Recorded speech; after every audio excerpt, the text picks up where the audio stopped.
Imom Termiziy rivoyat qilgan hadisda kim kohinga, folbinga, lo'liga, fol ko'radiganga, un turlari bugun ko'p.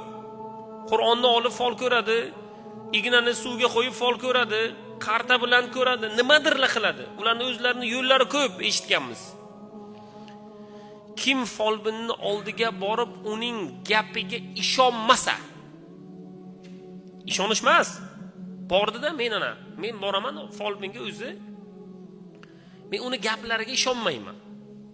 Bordi, u nimadirlar dedi, lekin ishonmadi.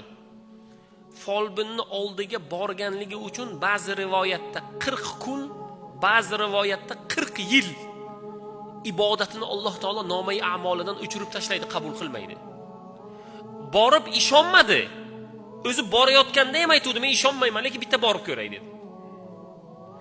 Bitta ahmoqlarni ham bitta bugun maqoli bor. Folga ishonma, folsiz yurma. Birodar, bu ahmoqning gapi bu. Unaqa masala yo'q. Folga umuman bormaysiz ham, ishonmaysiz ham, yaqiniga ham yo'lamaysiz. Musulmonmiz-ku biz.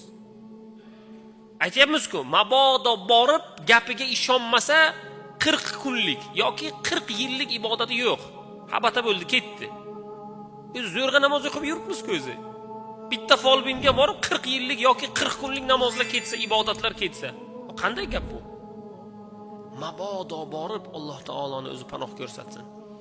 Folbinni gapiga ishonsa, u aytgan gapni qilsa, qurbonlik keltir deydi, rasmingni keltir deydi, u qil deydi, bu qil deydi, faloningni falon joyga osib qo'y, buni tugunga, bo'yningga osib yur, nimadirlar desa, ishongan bo'lsa kofir bo'ladi.